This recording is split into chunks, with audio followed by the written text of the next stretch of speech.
Question में बड़ा complex situation सा दिखाया गया है, बट डरने की ज़रूरत तो नहीं है।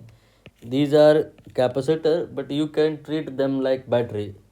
Capacitor is also kind of battery, बस अंतर ये है कि कैपेसिटर डिस्चार्ज हो जाता है, बैटरी डिस्चार्ज नहीं होती है। और बैटरी अगर डिस्चार्ज होती भी है तो बहुत समय लगता है। कैपेसिटर इंस्टेंटली डिस्चार्ज होता है, अपने अंदर जितनी भी एनर्जी होती है तुरंत देता है, ख़त्म करता है मामला। बैटरी जो अपने अंदर की एनर्जी होती है वो देने में टाइम लगाती है। तो यहाँ पर आपने पैनिक नहीं होना है, इस डायग्राम को देखना है। Treat it like a battery, plus से करंट निकलेगी, माइनस को आएगी। यहाँ पे भी वही सेम होगा।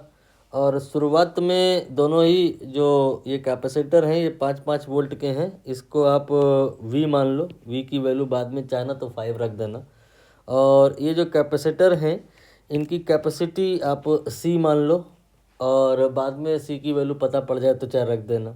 तो अभी शुरुआत में t बराबर 0 पे यहाँ पे कैपेसिटर में जो चार्ज होगा वो तो CV के बराबर होगा।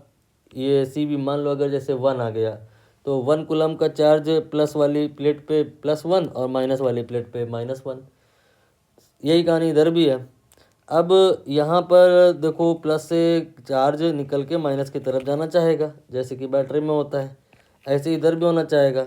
तो एक्सपेक्टेड करंट का फ्लो यहाँ पर अगर हम बात करें तो कुछ ऐसा है, और यहाँ पर भी ऐसा ही है। लेकिन डायोड जो दोनों तरफ आपने लगा के रखे हैं ना वो अलग प्रकार के हैं।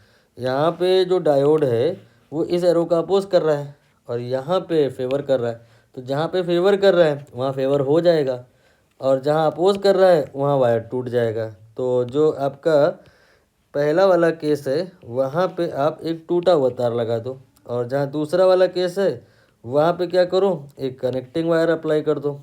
तो ये आपने क्या किया, कनेक्टिंग वायर लगा दिया। अब ये आपका जो है सिंपल वो वाला सर्किट हो गया जहाँ कैपेसिटर डिस्चार्ज होता है। तो equation for discharging of capacitor लगा दीजिए। At any time charge on the capacitor वो होता है, शुरुआत में जो चार्ज था Q0 अगर माने तो आगे होता है e⁻t/τ।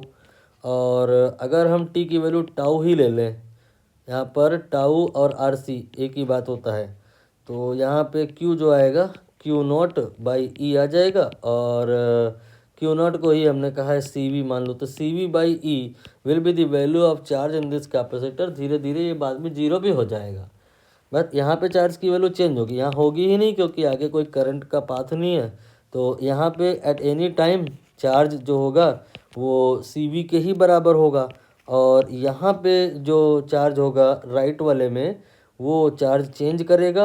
और जब पूछ रहे हैं दैट टाइम CV/E होगा। अब देख लो कहाँ पे सही है, ये C ऑप्शन मुझे लग रहा है सही है। पहले में वही रखे हैं, दूसरे में E से डिवाइड कर दिए हैं।